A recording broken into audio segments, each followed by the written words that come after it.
Hi, everyone. Welcome to M4G Advocacy Media. She's Crystal. I'm Mark.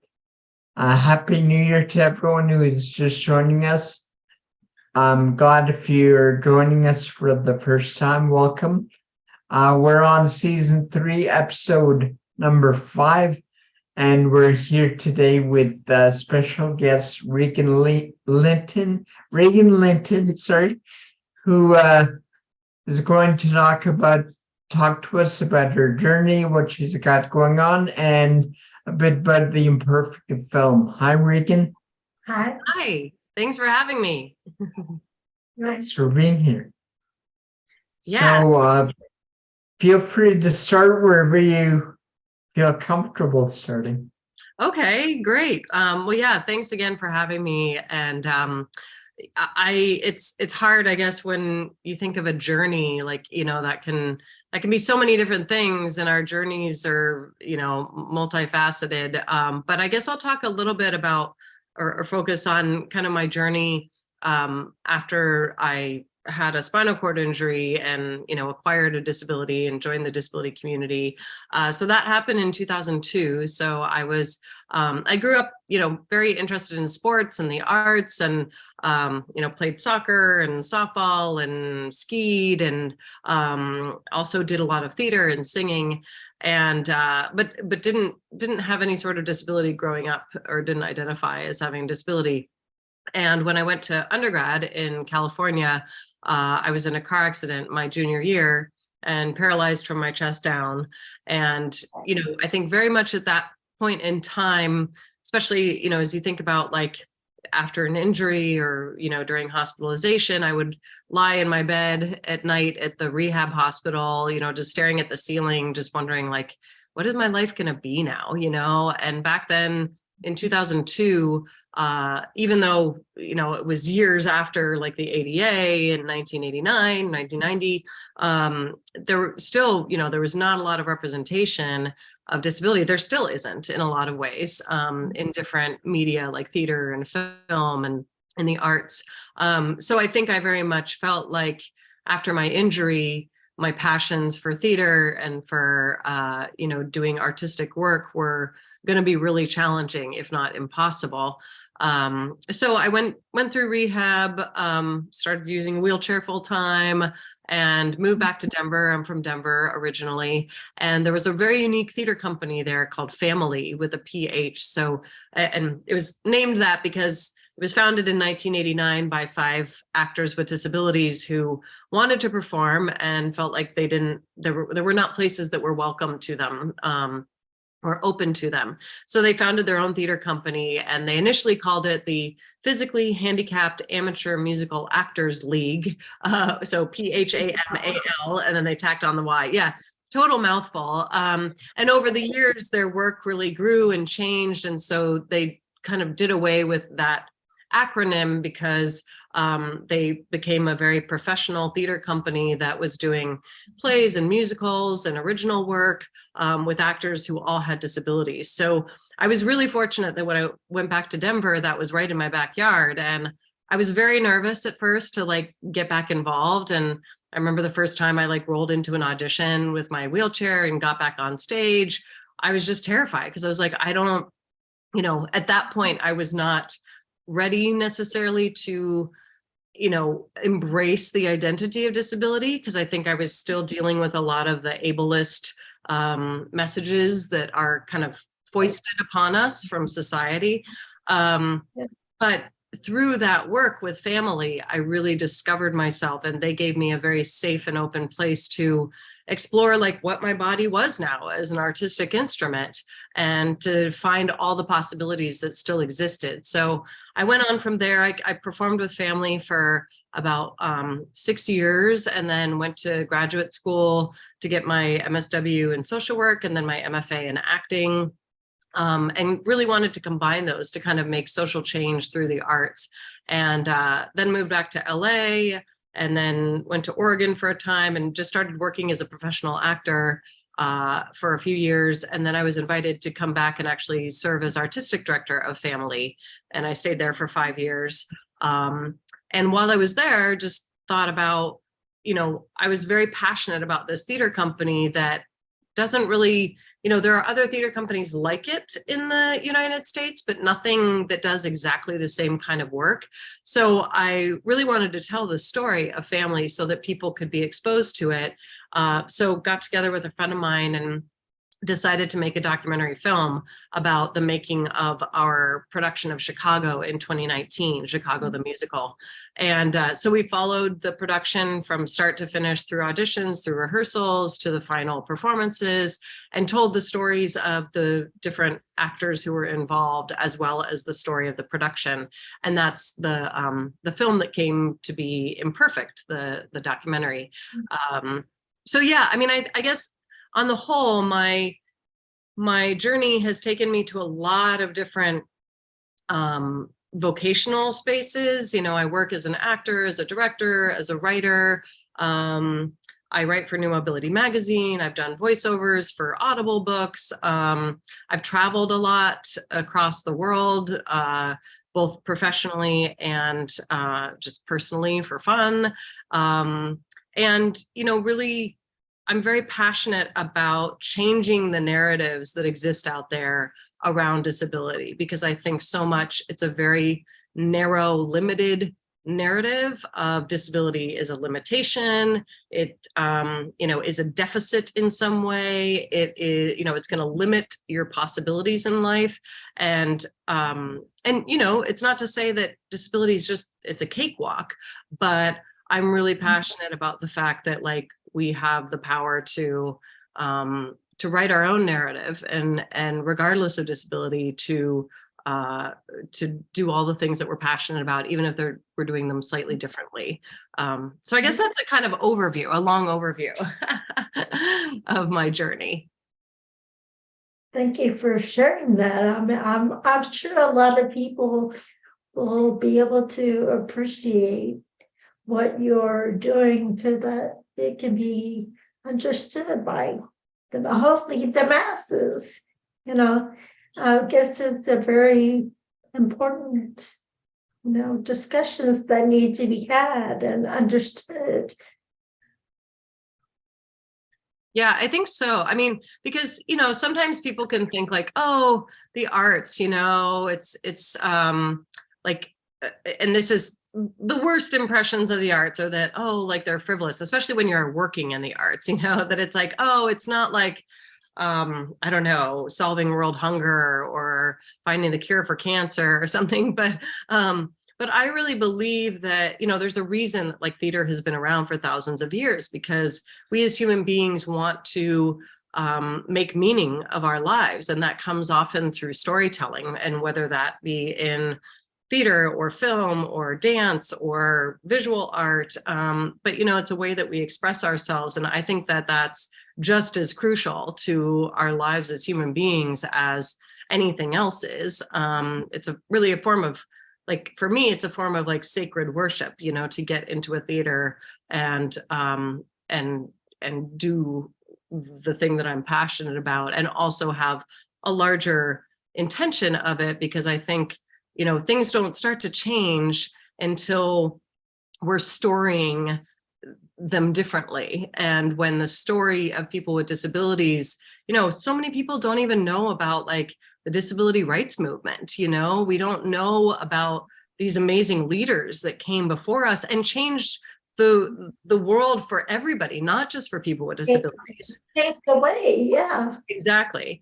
And so I think it's really important to, continue to change those narratives, so that then it affects all of us in daily life, in terms of our opportunities for work or living or play, or, any number of things in terms of just our overall life quality.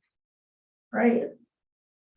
You were discussing the way film and communicates, to people, and it's virtual for you, but also it lets you and other people like you share your story and open up dialogue and conversations through people watching it visually. And hopefully that's getting people to think about things outside of the box. I sure hope so. Yeah. And I think another challenge is that historically, people with disabilities, sometimes our stories have been told, but we're not part of telling them. You know, it's other people writing our stories for us and determining what kind of message they want to send, whether it's a message of inspiration or a message of, oh, this is so awful, and let's tug at the heartstrings, you know. But those of us that live with disabilities realize, like, we have such a spectrum of our experiences that mirror just the general human experiences, but we often don't see that represented. And so I think through incorporating those different stories, whether it's just about relationships, whether it's about friendships, whether it's about parenthood, whether it's about work, or any number of things that are just the human experience, then that helps us to humanize people with disabilities and let other people know, like, yeah, we're all different in our own ways, but like, just because we may, you know, move differently, think differently, communicate differently, that doesn't mean that, you know, we're not human, or we don't share those same underlying human characteristics. And I think ultimately that's what's really important, because when you think of how laws change or how things change for the better for anyone in our society, it's often having that connection point with other people, where people can experience empathy and see themselves in you, you know. And so I think that's where humanizing folks with disabilities will help people to say, oh, right, like these folks are just like me, you know. I feel like there's been a lot of advancement in disability. A lot, you know, there's been a lot of paving the way for us. And I am very, you know, I have a lot of gratitude for that. But at the same time, you know, these things are put in place. But to get to them, there's a lot of red tape, there's a lot of forms that you have to do, and a lot of information that you shouldn't have to give them to get those services. And then sometimes, even if you need those services, you have to fetch some of that stuff to be able to get them. And also that depends on the background you've had, the race you are, the financial stability you have. And it all plays a part in who we are, because if we don't have those services, or, you know, we feel like there's a moral and ethic barrier there, then some people with disabilities are not going to cross that line, you know. So we're like, forget the government, you know, but still what we can do to. So what I'm trying to say is there's definitely things in place, but there's also stories that need to be told. Yes, these things are in place, but this is what we have to do to get to them. So, you know, there's been a surmountable way people have made them happen, and, you know, and we don't want to downplay that, you know. Right. But at the same time, we have a responsibility as this generation of disabled community to be able to say, thank you for what you did, but there's things that were not ever really in place, or it's impossible to get.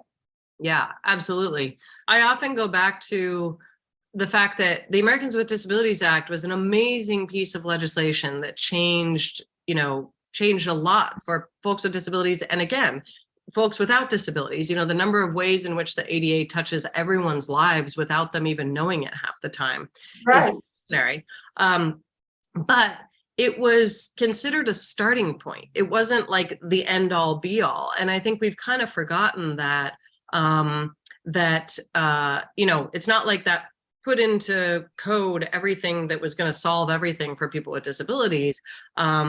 So there's still a lot of work to do. And like you said, there are really amazing programs, but often the implementation of them is problematic or flawed or just not well supported. I was actually just reading an article about what they call the time tax, which is essentially like the idea that just going through filling out all the paperwork to try to get benefits, and then the whole benefit system is like delayed right now because they're not staffed enough, and then you think about once you have them, then you also are limited in terms of what you can work or what, there are just all these different things. And I think for folks that haven't experienced that, and again, this is where it comes back to storytelling, for a lot of folks that don't, aren't necessarily on, governmental assistance or, don't have these different unique needs around disability, they don't know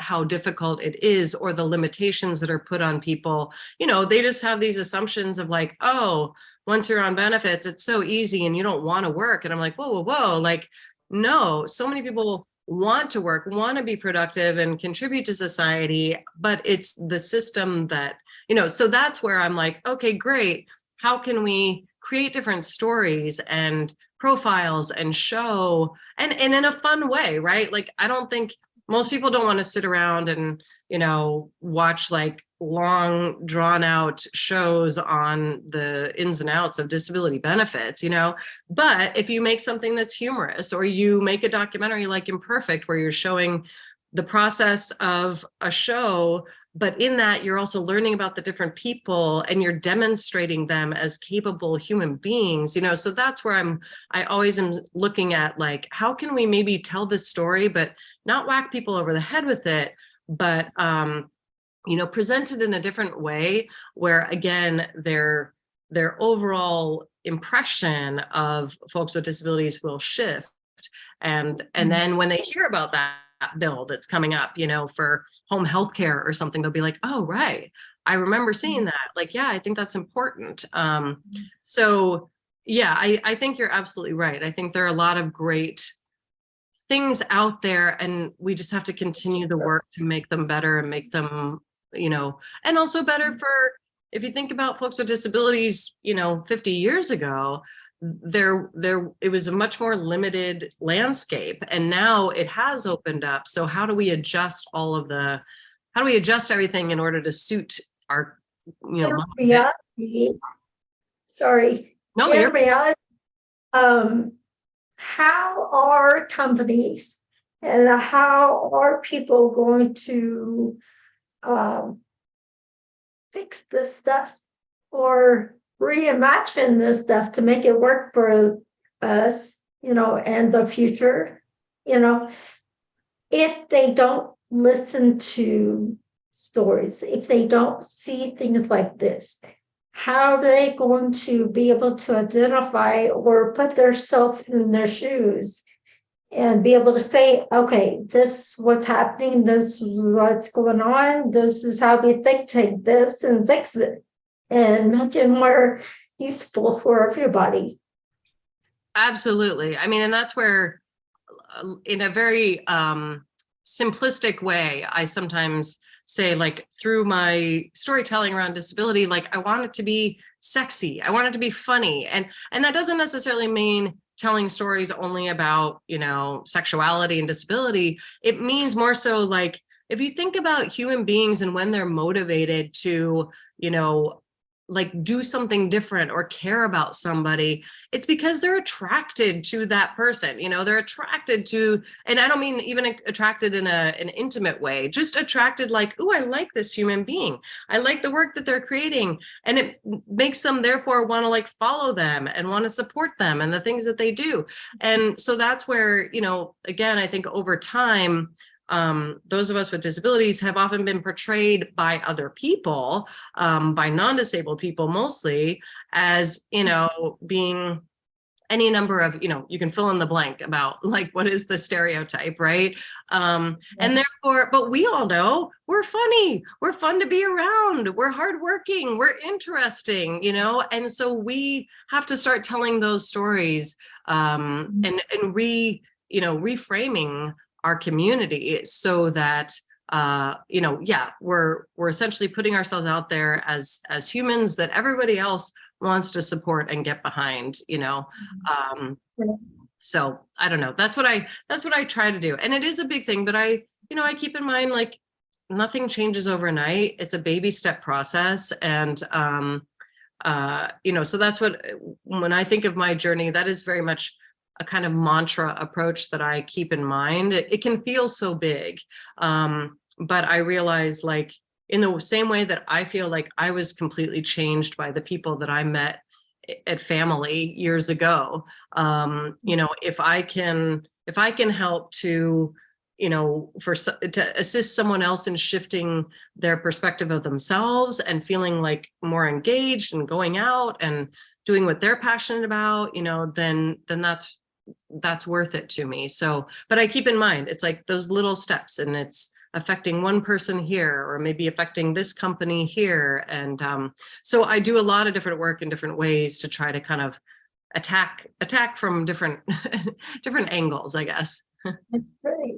That's And you mentioned before that working in the arts is not like not addressing the poverty problem or feeding the hungry or curing cancer, but indirectly it kind of is, because if you create something compelling and make someone want to take action, like maybe there's some kid watching something you've created and gets inspired to like change their whole trajectory of their life based on that, and make some radical action and change to the system. That's only possible through stories and art, right? Exactly. And you think of any number of people that we treat as role models, well, we wouldn't know about any of them if it weren't for the stories that are told about them, throughout history. If we didn't, I never met Martin Luther King Jr. in person, but there are all these stories that are told about him, and therefore it's like, okay, great. So again, yeah, and I often think, like, well, where are our role models? Where are the, lifting up because there have been extraordinary folks with disabilities, but because of, again, like a culture of ableism, there are a lot of people who had disabilities that were amazing leaders, but maybe hid them. I've been working on a project recently about Franklin Delano Roosevelt, and, he was one of our presidents that had a very significant disability and hid it from the public. Even though a lot of people knew that he was disabled. And through that research, I've come across other presidents and other, leaders who have also had disabilities, but just didn't feel like they could be open about it, because it came with some measure of shame. So I totally agree. I think one of the biggest things around the disability identity is getting rid of that culture of shame around disability, and instead allowing people to treat themselves with pride, and that doesn't mean you have to love everything about your disability, because we all have our rough days, but it just means having confidence in yourself and pride in yourself, regardless of, the disability. And that, I feel like my disability, in a lot of ways, I wouldn't have done half of the things that I've done in my life if I hadn't been motivated by, at the very least, like, people telling me I couldn't do things, and I was like, well, I'll show you, so yeah, I totally agree with you. I think it's, the arts are really important. And, I also think sometimes of Maslow's hierarchy of needs, which we learn about, which is like the traditional pyramid of, like, what do you need in life that's the most important to survive? And the bottom is like food, shelter, clothing, and then it works its way up to then, like, I can't remember exactly what the top one is, but it's like, fulfillment from a spiritual perspective. And I don't agree with that hierarchy, because, there are a lot of people that have food, shelter, and clothing, and it's like, and then what? If they don't have a purpose in their lives, then what's the point?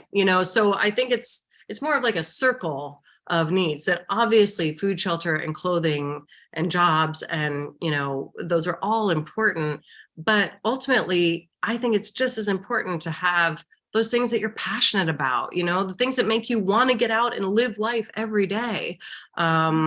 and that's where, yeah, I think that the arts are so crucial. Certainly the human right, the basic needs certainly need to be met, but you're so right. There needs to be, where we have a purpose, where we feel like we have the ability to not be manipulated and gaslighted by the big governments or companies or whatever, so that we do have the ability to be able to have conversations like we're having. If people feel like they're too brainwashed and too much is in their head, floating around, lies and stuff, how are they going to be open enough and feel good enough to share what they have experienced? Exactly. And if they're not given the opportunity, again, that's why it's so devastating that, sometimes people in certain circumstances, it's like, okay, great, their basic needs maybe are met, but if they're institutionalized and don't have an opportunity to get out into the world on a regular basis and work a job and have that purpose as part of their lives, then I feel like we're not offering them an equal experience of what it is to be alive. Yeah, so that's where, and even things like I've done a lot of work just going into places and, trying to reach folks who, again, maybe are not presented with those options.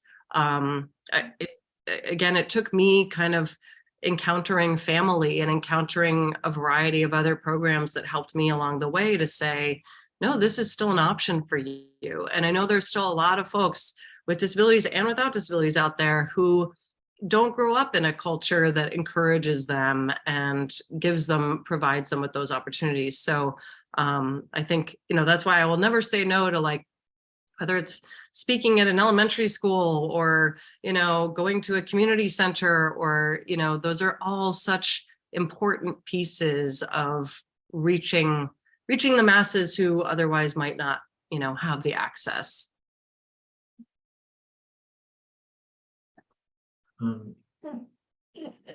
Sometimes we have, I don't know, I'm trying to formulate a question. So I have one. Have you been working on any other projects or going forward? Or have you, is it pretty much just imperfect and you're trying to get it out there more, or what? I am working on Imperfect, but I do have other things that I am working on. So actually right now I'm in Milwaukee, Wisconsin, because I'm performing in a play called Cost of Living that was just on Broadway. I understudied it on Broadway, and now I'm here doing the play in Milwaukee. So I'm continuing to kind of bounce around and do acting projects. I've also been doing more and more work at advising or consulting, both in theater and the arts, as well as beyond, just around inclusion and accessibility. And because I think it can, especially for people who have not, people or groups of people or companies who have not necessarily been exposed to, the big scary word of accessibility, it can feel very overwhelming of like, where do we start? Maybe our programs are not as accessible. So I try, I think we need a lot of different approaches. And that means everything from people that are out, protesting and ready to burn the buildings down, all the way to the people who, are a little bit more, I don't know, like less radical. And we need all of it. And I think I'm probably somewhere in the middle. I feel very radical about things, but I also realize that, my approach is sometimes a little bit more diplomatic, where I want to go in and I'm very passionate about making people our allies, and making them feel like they're part of the solution, because they are going to be, so if they feel alienated, then I think we're, in the end, we're probably hurting our own cause. So I'm really, I'm passionate about going in and to organizations or, entities and saying, okay, how can we do this together and shift things, shift processes to make them more workable for everyone. So I've been doing a lot more of that work. And then I'm very much working on this project that I mentioned about FDR, which is a kind of almost like it's a show where I play FDR, and FDR is hosting like an evening of like a cocktail hour to explore life and legacy and disability identity. And it's meant to be a very fun, interactive experience. So I'm still working on developing that. And I hope that in the next year to two, we'll actually put it into production. And my dream is to tour it, and take it to different cities across the country or even the world. But we'll see what happens with that. So, and then I have other, projects that I continue to write and voiceover, and I write regularly for New Mobility Magazine, which is a magazine that focuses on wheelchair users. That's a good magazine. I like that. Yeah. We'll have to listen notes as well. You had mentioned about doing the Cost of Living play, right? Mm-hmm. Can you expand on that, please? Sure. Yeah. So Cost of Living is a play that was written by a playwright named Martina Mayock in 2018. It won the Pulitzer, and it's about two caregiving relationships. So one is a couple, a husband and wife, who are kind of on the outs. They were separating, and then the wife gets into a car accident and becomes a quadriplegic, and her husband comes to take care of her for a week while she's without a caregiver. And then the other couple is a young man who has cerebral palsy and hires his first caregiver on his own. And she's a first generation immigrant. And so it's really just about the two caregiving relationships and about what it is to provide care. And also, what does care look like? That, there are the people who maybe provide physical care in society, but that we all need care. And that comes in different forms, whether it's emotional care, physical care, health care. So yeah, I mean, and it's a beautiful play. There are some things about it that, just in terms of the disability representation that from my personal experience are not 100% accurate, that, and that's something that I'm very passionate about is making sure that if you're telling stories, they're accurate and authentic in the details. But I think on the whole, it's something that makes people think and hopefully humanizes folks with disabilities. And I think also, the Martina, the playwright, has said that people with disabilities have to be hired for the two characters that have disabilities. And so, that's a big step forward in terms of mandating that artists with disabilities are represented in the story. And so I just hope we'll see more of that. And I'm kind of working, in this experience here in Milwaukee, and should I do the play in the future, I'm, considering kind of providing my own personal rider with the play to say, if I do this play, then here's what I would ask that you do as a company, that it's not just about this one play, that you, over the next seasons, you continue to bring in artists with disabilities, that you produce a play by somebody with a disability, that it kind of, not blackmail, but more so just trying to, again, affect that larger systemic change so that it's not just like, check the box, we did the one play, but that we're making change beyond that. That's great. Yeah, that's great. No, there are a lot of changes in society, and generally, I mean, obviously, every there are problems in every situation, but I mean, I think as far as race goes, as far as gender goes, society as a whole is far more understanding, accepting of that everyone has to be treated equally. I mean, it's not all the way there yet, but but I think it's certainly farther along than how they treat people with disabilities, and that just as soon as you see someone with a disability that's applying for a job, they're automatically kind of written off. How do you think we address that, or I don't know? That's a really good question and a really good observation. I agree with you. I mean, I think all of the isms are really important to address, and there's no question that our American society has an issue with racism. It's very real, with sexism, with ageism, with any number of isms.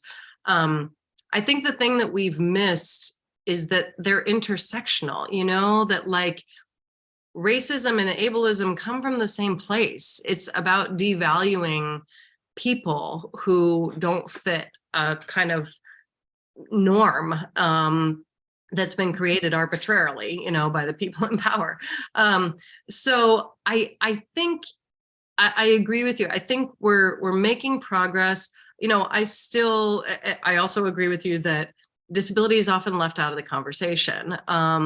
And I've seen a lot of, even within the theater community, there have been a lot of really important commitments to inclusion and diversity, particularly around race and gender and sexual orientation, and but then they leave disability out. And I think that still comes from a very fundamental place of even all of those diverse communities, people within those communities even feeling like, well, I'm diverse in this way, but I'm not disabled, but I can, but I can still do the job. But, stereotypes and misunderstandings like that, that I've also heard, and so I think it's continuing to change those perceptions, and demonstrating, oh, I can do the job. Oh, just because I speak differently doesn't mean that, I can't perform at a high level. And that comes through, I think, a variety of different means. It comes through, again, like showing people,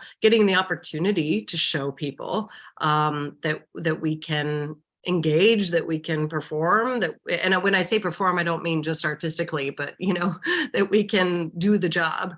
And then it comes from, saying disability needs to be included. And those of you who haven't been exposed, you need to learn and also examine your own stereotypes about, like, what are the really deep judgments that you pass on people if you meet somebody who has a disability that is visible to you or obvious to you, and it makes you feel uncomfortable because you don't know about it, or you have messages you've gotten from your childhood about it. So I think those are all ways that, again, that's where I think one of the most important things is for us just to engage with each other as humans. And the more we can present our humanity and sit down with somebody and laugh, and, then that's where I think at a deeper level, people start to change their opinions. But again, that requires access. It requires that we can get into that coffee shop so we can have a conversation with somebody in the coffee shop. If we can't get into the coffee shop, then we can't do that, But I think, my personal experience, and granted, I have a lot of, my identity is privileged in a lot of ways. I'm white and I have a physical disability, but it hasn't affected my intellectual situation or my communication, which, those are things that just out in the world, I have an easier time, therefore, a lot of the time maneuvering than other people. So, and that's where I guess I just try to continue doing everything that I can to expand that conversation. Like when I get hired for a job and saying, okay, great, I'm glad you're bringing me in, but let's talk about these other things, so that if I'm in the room, then I can help to, get other people in the room too. Right. It's that's one of the, things about our platform is, like you were saying, that people who are not comfortable with disability, they don't know how to talk about it. They don't know how to act around it. They don't know, they don't know anything. But at the same time, those same people don't realize that that evening they can be disabled. Exactly. And they're not going to have anything to look back on and say, this is how I positively saw disabled people and how I should act with my own disability now. They have nothing to go on. And we have, as a disability community, I don't want to say some people have been doing it wrong, but, we need to come together as a disability community and be able to say, there's positives in this. No, this is not all negative like you've been told it is. Like you've been brainwashed that it is. Right.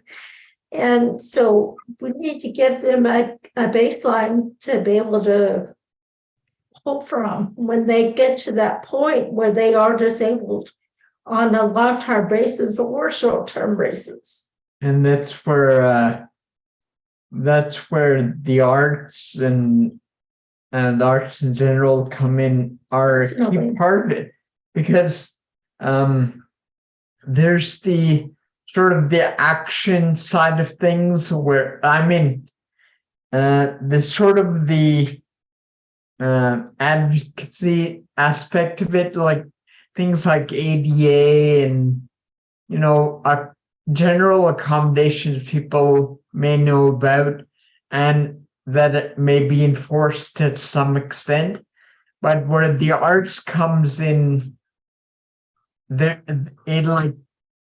it has to be paired with that, because people know what they have to do maybe, but they don't know why they should care or why it's important.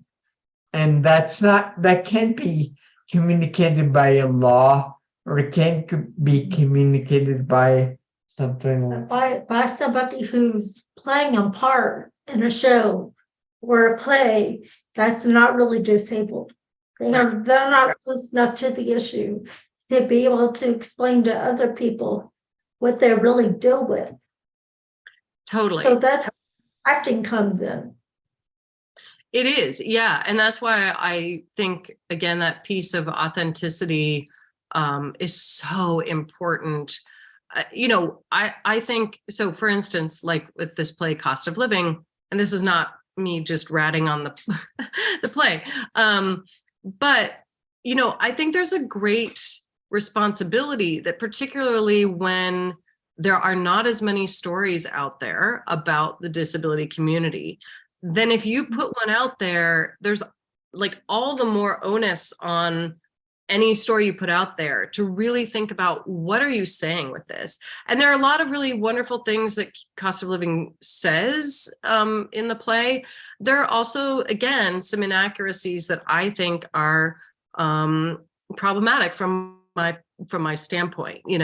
For instance, there's a scene where the character that I play, who is the quadriplegic woman, she is it's a scene that's all built around her in a bathtub with her ex-husband. And the first time I read the play, I was like, quadriplegics, my experience is you don't take baths unless you have a lift to get you in and out, because it's very dangerous. People can get injured lifting in and out, so, and that can seem like such a small detail to other people who are not familiar with that, but it's actually a pretty big detail to those of us that were like, that's not my authentic experience. Yeah. Like, you built this whole story around it. So, and again, I think the point of the play is larger than that, but there are also just some other lines in the play that I think come from a kind of humorous perspective. But I think if I were a young woman who had just acquired a disability, some of the really tiny lines that nobody else may hear, but they would probably stick in my brain immediately Right. because they say something about this character's like impression of herself. And that's where I'm just like, we just don't need that anymore. We don't need anybody like, self-deprecating around disability. We don't, those messages, we've got plenty of those messages already, throughout history. So what we need is, not all sunshine and lollipops, but we just need authenticity and showing all of the amazing things that we are, and human things of just like, yeah, we have our bad days.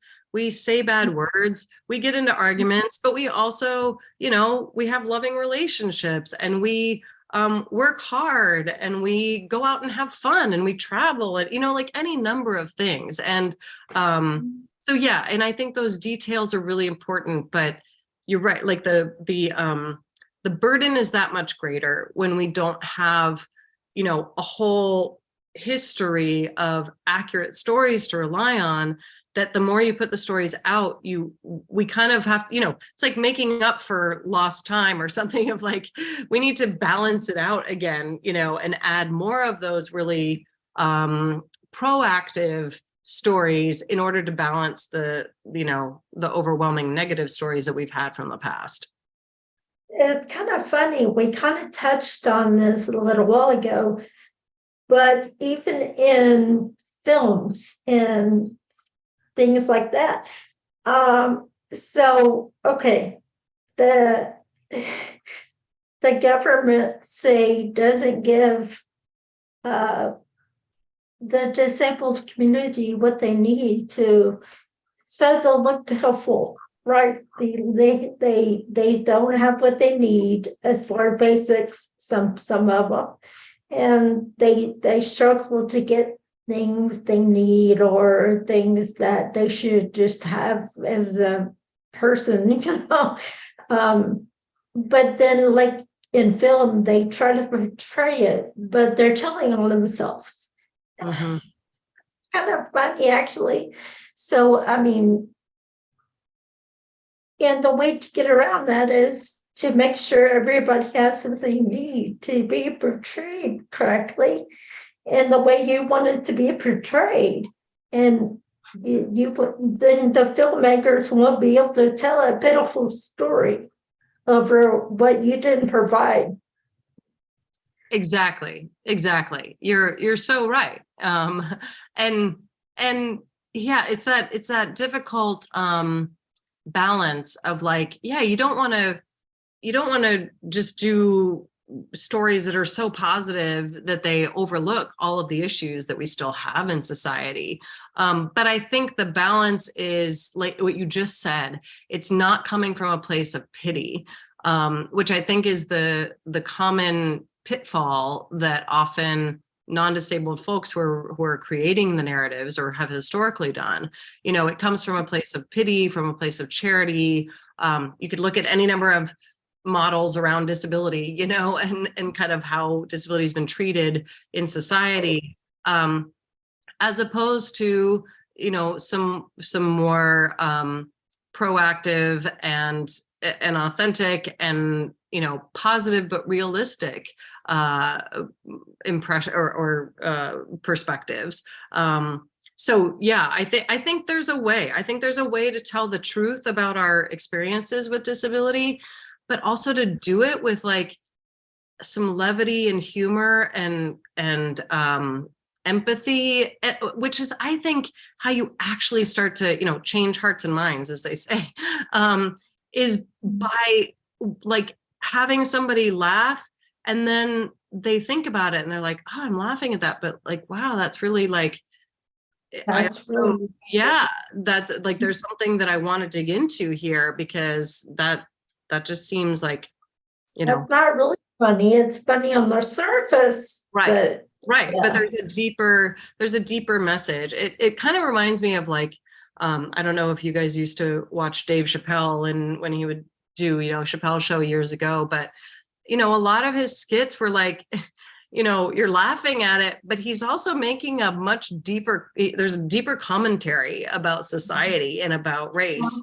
A And lot of that, yeah. yeah, and I think we need more of that around disability, where it's not just surface, which I think, again, that's what a lot of our shows and movies, and particularly if they don't have disabled people in the writers' rooms, they only touch this surface. It's a very surface level experience of the disabled, of the disabled experience, and that's where you can't start to change that without having folks in those writers' rooms, in the director's chair, whatever, that have that deeper perspective and have really gone through that, the deeper process of like identity and self-knowledge and such, so that they can bring pieces of that with that larger context of understanding also how the world is going to see them. Every time I roll onto a stage, I know what a lot of the audience is immediately going to gravitate towards. I know what they're going to think, what some of their stereotypes might be.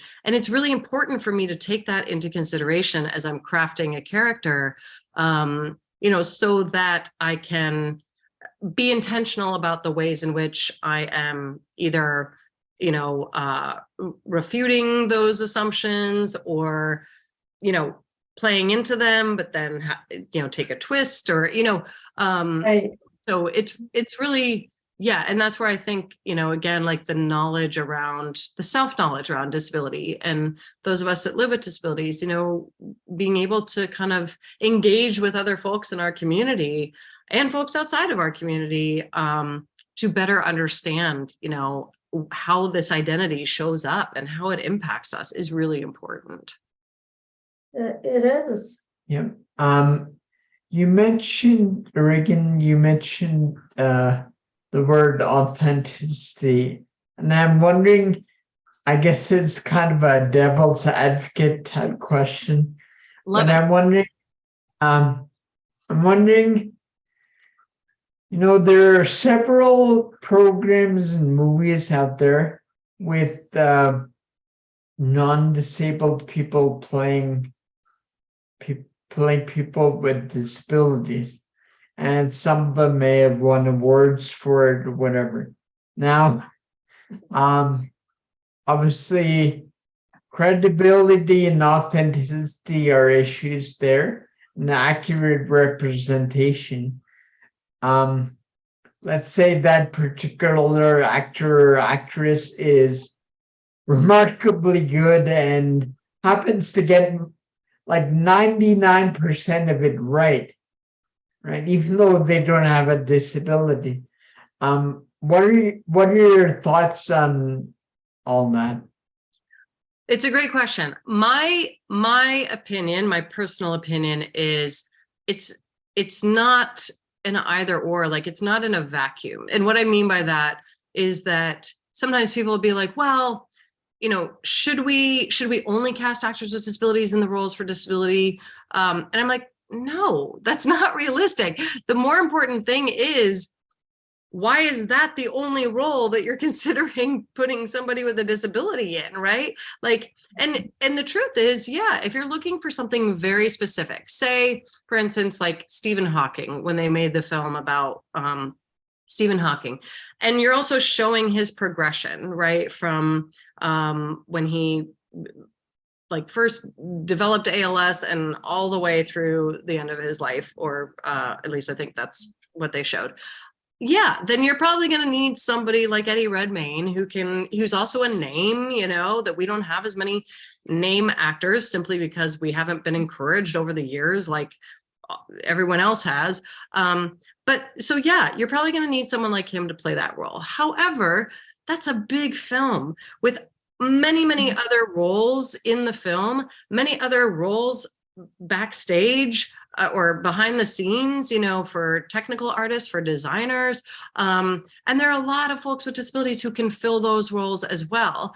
And, at the very least, I think the most problematic is when you have a film like that. And I don't actually know about that particular film, but there have been films that focus on like a person with a disability, and they never even brought a disability consultant into the process of writing, or in the process of designing. So I think it's a multifaceted thing. I totally agree. It's actually, even looking at cost of living, some of the things that even just getting in and out of the bathtub for the scene is very challenging for me.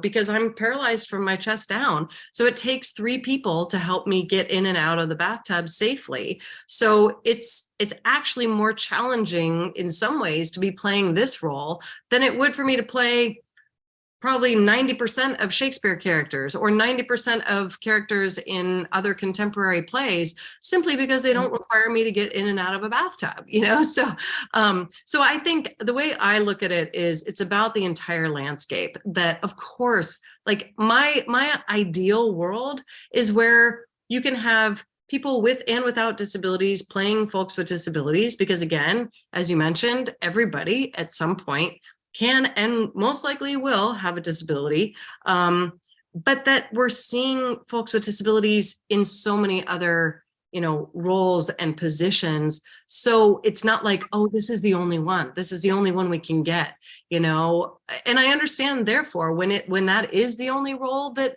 a lot of those artists feel like they can get, there's a lot of anger when that goes to somebody who doesn't have a disability, because it's like, this was my one chance, so that's where I think it's more of a landscape issue that we need to be looking at, not just that one position, but where all the other places that we could have disability represented.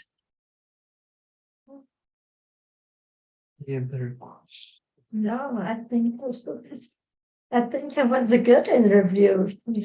You answered a lot of questions, and we did some great dialogue. Yeah, no, thank you for the great questions and for letting me just kind of, ramble on. We deeply appreciate you being here and talking about your journey. Are there any projects that are coming up, or that? Yes. I'm already on track. Yeah, right. No, it's okay, but Well, I well, could, yeah, Go ahead. I'm sorry. yeah. Right, you did ask her. I appreciate it, just because I'll kind of do a recap. Again, I mentioned I'm kind of working on the FDR project. That's in development right now, but I have a website, which is just reaganlinton.com, and I'm on Instagram. As much as I don't love social media, but I get on, because it is a place where we can connect. And I'll, projects and such, I will keep updates on there, as well as Imperfect. And we're still working on getting Imperfect kind of distributed across different virtual platforms, but we also hopefully will have that out so that people can watch it far and wide very soon. And then, yeah, any other updates that I have, on acting projects and things like that, I'll put on my website and such. I was mentioning it beforehand that we've just had 2 different, people with films and actor, do you know who Alwyn Grubb is, right? Yes. Yeah. Okay. Obviously, who doesn't? But especially in the disability community. But also Danny Izzy. Yeah, I do know Danny. She just did her own film, and she's also doing the same exact thing you are, looking for a home and for more exposure to her film. So if maybe I can connect you guys together. And yeah, I think we're actually already connected. You are? Okay, I figured you were. No, but I appreciate you mentioning that, just because I haven't known what trajectory her film has been on, so I'll maybe touch base with her. Yeah, she's we actually just today we published her Journeys episode this morning. So you can go to her website or YouTube, whatever, and watch that. But hers is about going through her pregnancy and everything she dealt with to have the twins having a disability. But it was also during the pandemic. So it's pretty interesting, but they're also trying to find a home for it, and they want to get some educational something around their film as well. So, maybe I don't know. We've done over, there's over what how many episodes in total? Like Well, 3 seasons now. we're probably reaching around 70 episodes. Yeah, so Wow. we try to connect people that are in the same, have the same hobbies or careers or things like that. Yeah. So they can have contacts, because that's part of what we want to do as well, is that I feel like maybe the disability community has kept in contact, but very vaguely, like they're scared to share stuff. And this platform is so they can share, but also they need help maybe connecting with people, so Yeah. that, I appreciate there's that. Yeah, that's great. Thank you. And I agree with you. I think sometimes we're hesitant to connect with each other or something, or we just don't have the ability yet or the connection. So well, it kind of goes back to what I was talking about psychologically. We've been gaslighted and manipulated and told this and that that's not really true. And so that kind of gets us skittish to trust people or want to share things. And, when those things are not in the way, we're able to do those things and connect with people we have never connected with on a deeper level. yeah, no, I agree.